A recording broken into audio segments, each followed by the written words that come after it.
NLP की techniques आज के जमाने में इस्तेमाल की जाने वाली सबसे पावरफुल और एक्साइटिंग साइकोलॉजिस्ट टेक्निक्स में से एक है। कैसे एनएलपी टेक्निक्स का इस्तेमाल अपने जीवन में पॉजिटिव बदलाव लाने के लिए किया जा सकता है। जिस तरह से हम दुनिया को समझते हैं उस तरीके को बदलने से हम अपने पूरे जीवन को बदल सकते हैं। एनएलपी क्या है? किसी भी बदलाव की शुरुआत अपने विचारों को बदलने से होती है।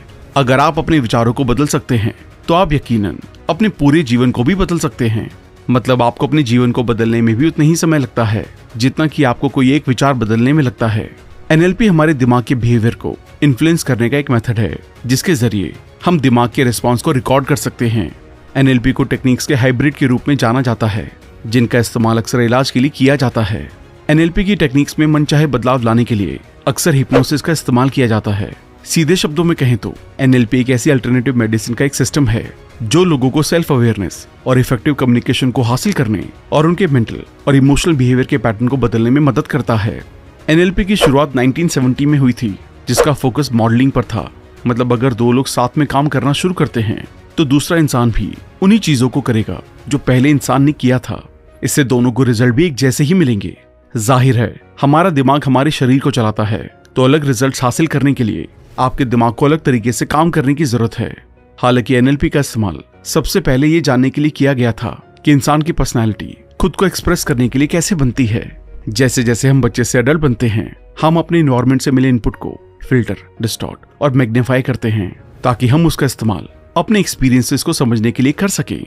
जिन पियागेट ने 2 से 7 साल की उम्र के बच्चों को उनके डेवलपमेंट के प्री ऑपरेशनल स्टेज के आधार पर क्लासिफाई किया। 2 से 7 साल की उम्र के दौरान बच्चा लॉजिकल थिंकिंग का इस्तेमाल नहीं कर पाता है, इसलिए बच्चों का दिमाग मरने जैसी घटना की फाइनलिटी को नहीं समझ पाता है। आज एनएलपी कई अलग अलग दिशाओं में डेवलप हुई है जिसमें hypnosis and practical, individual variation, work and trust का स्ट्रक्चर, साथ ही modelling personal success, system of excellence, vocational coaching और सेल्स ट्रेनिंग में स्पेशलाइजेशन शामिल है। ऑथर कहते हैं हम जो कुछ भी अपने लिए करते हैं वो सब कुछ एक तरह से एनएलपी ही है। साथ ही उनका मानना है कि आपको खुश होने के लिए कुछ भी करने की जरूरत नहीं है। मतलब आपको अपने नेचुरल स्वरूप को पहचानना होता है। एनएलपी आपको ठीक करने में मदद करती है और आपके नेचुरल सेटिंग में वापस लाती है। एनएलपी का इस्तेमाल आमतौर पर बीमारी को ठीक करने, सही फैसले लेने और बदलाव करने के लिए किया जाता है। एनएलपी को अच्छे से समझने के लिए आप इस टेक्निक का इस्तेमाल कर सकते हैं। अपने आप से इन सवालों को पूछें और ध्यान दें कि आपकी आंखें कहाँ जाती हैं। फिर अपने कुछ दोस्तों से भी ऐसा करने के लिए कहें।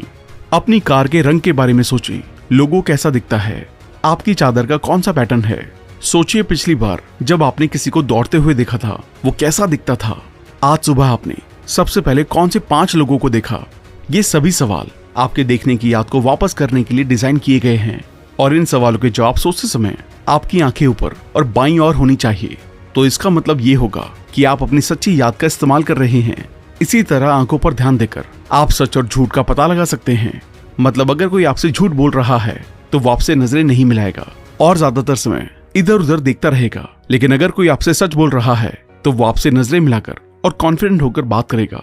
जब आप सच और झूठ का पता लगाना सीख जाते हैं तो आप आसानी से अपने जीवन में बदलाव ला सकते हैं, क्योंकि आपको पता होगा कि बदलाव लाने के लिए कौन सा तरीका आजमाना चाहिए। दिमाग एक ब्राउजर है, हार्ड ड्राइव नहीं। हम में से ज्यादातर लोग जब अपने दिमाग के बारे में सोचते हैं तो हमें लगता है कि हम इसे एजुकेशन के जरिए से इस्तेमाल करने के लिए बने हुए हैं। दिमाग एक ऐसी जगह है जहां हम अपनी जानकारी इकट्ठा करते हैं और होशियार उन लोगों को माना जाता है जो इकट्ठा की गई जानकारी को ठीक उसके असली रूप में याद रखते हैं। इसलिए वो सभी लोग अपने एग्जाम में पास हो जाते हैं जो पढ़ी या देखी गई जानकारी को याद रख सकते हैं। इसका मतलब ये हुआ कि एजुकेशन डेफिनेट और कॉन्क्रीट फैक्ट्स के बारे में है, जबकि जीवन विचारों, भावनाओं और लोगों के बारे में है। लेकिन विचार और भावनाएं स्टेबल नहीं होती हैं। मतलब हमारे दिमाग में कई तरह के विचार आते हैं और यूं कहें कि हमारे विचार और भावनाएं बदलते रहते हैं। IQ यानी कि इंटेलिजेंट क्वोशिएंट वो होता है जो आपको स्कूल के जरिए से मिलता है, लेकिन EQ यानी कि इमोशनल क्वोशिएंट वो होता है जो आपको जीवन भर मिलता रहता है। हमारा दिमाग बिल्कुल किसी इंटरनेट ब्राउजर की तरह होता है। मतलब अगर आप इसमें इकट्ठा की गई जानकारी को खोलकर नहीं देखते हैं तो आप इसे हमेशा के लिए खो सकते हैं। इसलिए अपने दिमाग की जानकारियों को याद रखने के लिए आपको उन जानकारियों को समय समय पर देखना जरूरी होता है। इसलिए हम सभी लोग अपनी जरूरत की जानकारी को इकट्ठा कर सकते हैं और आज के जमाने में जानकारी इकट्ठा करने के लिए हम इंटरनेट वेबसाइट का इस्तेमाल करते हैं। लेकिन पहले के समय में इंटरनेट नहीं था तो लोग आपस की चीजों और लोगों से बातचीत के जरिए जानकारी इकट्ठा करते थे। मतलब आप जिस तरह की जानकारी इकट्ठा करते हैं आपको रिजल्ट भी उसी के अकॉर्डिंग मिलते हैं। अगर आपकी जानकारी सही हुई तो आपके रिजल्ट भी सही होंगे, और अगर आपकी जानकारी गलत है तो आपके रिजल्ट भी गलत होंगे। बदलाव हमेशा विचारों से होता है, मतलब आप अपने विचारों को बदलकर अपने जीवन को बदल सकते हैं। विचारों से भावनाएं बनती हैं, भावनाएं काम का रूप लेती हैं, और आखिर में आपके काम आपके रिजल्ट्स बन जाते हैं। कुल मिलाकर जब आपके विचार अच्छे होंगे तो आपको रिजल्ट्स भी अच्छे मिलेंगे। सीधे शब्दों में कहें तो बदलाव आपके अंदर से ही शुरू होता है, और दुनिया को बदलने की बजाय खुद के दिमाग को बदलें, क्योंकि हम दुनिया को उसी तरह से देखते हैं जैसा हमारा दिमाग होता है। आपके साथ जो हुआ आप उसे बदल नहीं सकते, इसलिए उनको ध्यान में रखते हुए आज में इस तरह से काम करें कि फ्यूचर में आपके साथ दोबारा वैसा ना हो। हम चीजों को देखने, सुनने और महसूस करने के लिए जिस टेक्निक का इस्तेमाल करते हैं एनएलपी में उसे किनेस्थेटिक कहा जाता है। मतलब दुनिया को समझने के लिए अपने विचारों को बदलकर शुरुआत करें, और उसके साथ ही अपनी भावनाओं को बदलकर अपने रिजल्ट्स को बदलें। इसी तरह अपने जीवन को बदलने के लिए अपने दिमाग को बदलें, और आखिर में आप अपने पूरे जीवन को बदल सकते हैं। एनएलपी की समझ बिल्ड करना, हम जिन भी चीजों को जरूरी समझते हैं वो हमारा दुनिया को समझने के बारे में तरीका तय करते हैं। सीधे शब्दों में कहें तो हम अपने सुनने और देखने की इंद्रियों के जरिए जानकारी इकट्ठा करते हैं, और अपने पिछले एक्सपीरियंसेस के अकॉर्डिंग हम उन जानकारियों को खुद से दूर कर देते हैं जो हमारे लिए सही नहीं होती हैं, और हम अपने दिमाग में इकट्ठा की गई जानकारी के अकॉर्डिंग अपने दिमाग का मैप बनाते हैं जो हमें किसी भी काम को करने के लिए डायरेक्ट करता है। और मैप कितना भी अच्छा और डिटेल क्यों ना हो, वो हमेशा कुछ डिलीशन, डिस्टॉर्शन और जनरलाइजेशन से भरा होता है। ठीक उसी तरह आपके दिमाग में दुनिया के मैप के साथ भी ऐसा ही होता है। जब आप अपनी जानकारियों को अलग तरह से देखते हैं तब आप पूरी तरह से अलग महसूस करते हैं, और अलग महसूस करने के लिए आपको दुनिया को बदलने की कोई जरूरत नहीं है। आपका सब्जेक्टिव एक्सपीरियंस आपके दिल की धड़कन में बदल सकता है, जो आपके विचारों से कहीं ज्यादा तेज होती है। हम सभी अपनी इंद्रियों के जरिए इस दुनिया को समझते हैं, और आप अपने विचार, भावनाओं और देखी गई चीजों को बदल सकते हैं।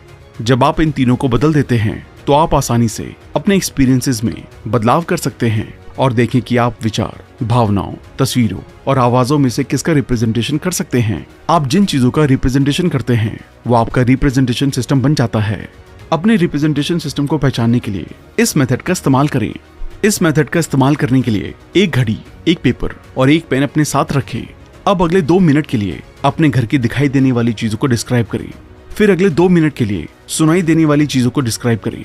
अब 2 मिनट के लिए सिर्फ भावनात्मक शब्दों का इस्तेमाल करें, और आखिर के 2 मिनट के लिए सुनाई देने वाले शब्दों का इस्तेमाल करें। देखने के लिए आप अलग अलग तरह की शेप्स और कलर को डिस्क्राइब कर सकते हैं। सुनने के लिए अलग अलग तरह की आवाज के साथ अपने अंदर की आवाज को भी डिस्क्राइब करें, और भावनाओं के साथ सुनने को डिस्क्राइब करने के लिए फिगर्स और फैक्ट्स का इस्तेमाल करें। अब देखेंगे कौन सा तरीका आपके लिए सबसे ज्यादा आसान था और कौन सा तरीका आपके लिए सबसे ज्यादा मुश्किल था। हम सभी का एक पसंदीदा रिप्रेजेंटेशन सिस्टम होता है जो हमें रिप्रेजेंट करता है। मतलब अगर आपका पसंदीदा रिप्रेजेंटेशन सिस्टम दिखाई देने वाली चीजों के लिए है, तो अगर आपसे कोई सवाल पूछा जाता है तो सवाल का जवाब ढूंढने के लिए आप सबसे पहले उस जवाब से जुड़ी तस्वीरों को इकट्ठा करना शुरू कर देंगे, और उन तस्वीरों के अकॉर्डिंग अपना जवाब बताएंगे। और जवाब बताने के लिए हम अपनी भाषा का इस्तेमाल करते हैं। इस भाषा का इस्तेमाल हम ज्यादा लिटरली रूप में करते हैं।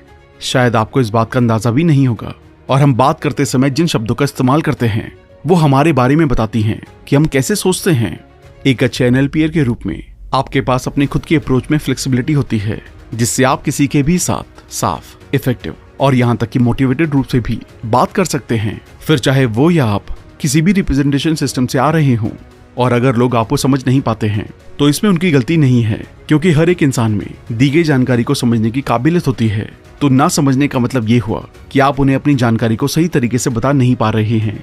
जब आपको अपनी शेयर की गई जानकारी और बताई गई बात का रिस्पॉन्स मिलता है तो इसका मतलब ये हुआ है कि आप अपनी जानकारी को सही तरीके से बता पा रहे हैं। अगर कोई आपकी बात को पहली बार में नहीं समझता है तो दूसरी बार उसे ये बात समझाने की कोशिश करें। इसी तरह जितना ज्यादा ध्यान आप अपने शब्दों पर देंगे उतनी ही आसानी से आप अपनी बातों को समझा सकते हैं, और इतनी आसानी से आप दूसरों की बातों को भी समझ सकते हैं, और इसके बाद आपके पास एनएलपी की सही मायने में समझ होगी। तो क्यों है ना एनएलपी इंटरेस्टिंग। तो यही एनएलपी अगर आप सीखना चाहते हैं तो हम आईआईएस और अर्वाचीन आयुर्वेद गुरुकुल के माध्यम से आपके लिए ला रहे हैं 5 दिन का ऑनलाइन एनएलपी कोर्स। तो जल्दी रजिस्टर कीजिए क्योंकि सीट्स लिमिटेड है। रजिस्टर करने के लिए नीचे दिए गए नंबर पर आज ही संपर्क करें।